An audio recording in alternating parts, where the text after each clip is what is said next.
going on? Happy Friday. Child, I'm just minding my business on my TikTok. I come across Nene Leakes' podcast, and she has remember former her co-worker first season of Real Housewives of Atlanta. Deshawn Snow, you remember her, when she would do her famous line, you know, uh, NBA money is guaranteed, not that football money. I think she told that to Lisa Wu, okay? Bragging about her money is much better than, from her husband, because at the time he was an NBA, ball player, um and Lisa Wu's husband at that time, I forgot his name, but anyways, he was an NFL player. So, she was bragging, and then, I think maybe not even it was a couple years later, she was blindsided with a divorce. That's, crazy. But here's the thing, when I was watching that season, the first season, and if you're watching this, you could chime in. Please click the subscribe button and the bell so you can get notified when my videos drop. So, do you remember all the spending that she was doing? And I was just seeing him cringe, like, what is this expense for? Oh, we need a house manager. And then there was a lavish birthday party she was doing for someone or her child. It was just a lot of spending. He was like, listen, we need to downsize because I'm retiring soon. So all this spending is not necessary. I'm going to be retiring. We need to plan. And she wasn't reading the room.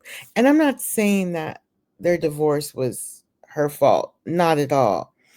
I don't know their story, or just optically that first season, the unnecessary spending and this and that, and you're not working, so why do you need a house manager? Um, it was just a lot going on. And also he blindsided her with saying, hey, by the way, I have a baby on the way.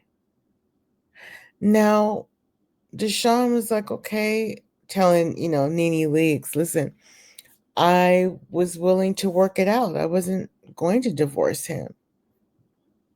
But instead, he divorced her. He didn't want to work it out.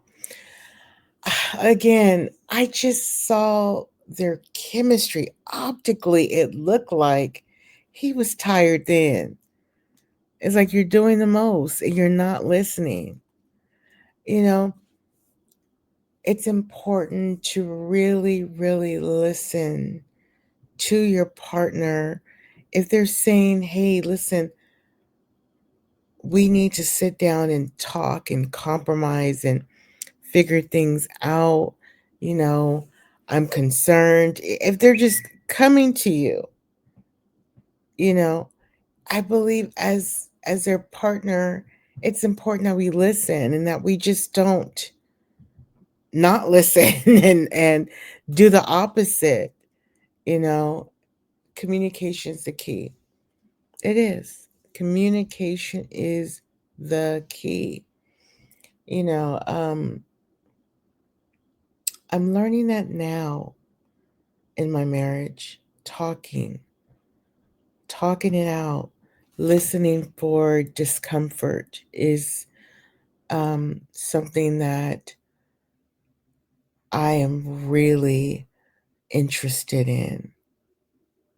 I'm not saying I was an inconsiderate person, but at the beginning of my marriage, I felt like it was, if it's my way, the highway. You don't realize it then until you're trying to I'm in the mode of trying to fix what was broken, what is broken, how can I be better this, final chapter of life. I'm 50, so it's like, you're like, oh my God, okay, what can I fix? How can I be better? Because when you reach a milestone like 50, um, I would hope, for other people, not just myself. It's like I don't want to be the person I was. I want to be different. I'm ready for evolution. I didn't run from the number. I was like, you know what? Okay, I'm here. It's coming. What can I do to be a better me?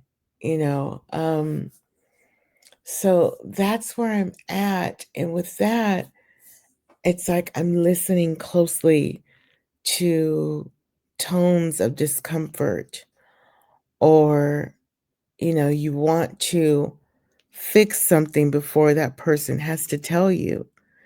And that comes with deleting the ego. The ego is a tricky thing. And, when you're led by your ego, that's when you make the mistakes. That's when you are not considerate of someone else's feelings. You talk over them in a discussion. You don't care, and it's you may manipulate it to being the victim. you know I remember that. So the goal now in my life is to approach things in a way that I don't bring the ego. I bring my human self in, and um understanding. I bring love in more. So, anyways, I'm not going to hold you on this. I got to get started and get to work. But I love you guys. Happy Friday. And I'm not done. I got, my next video, I got to get into this Mary and Misa Hilton thing.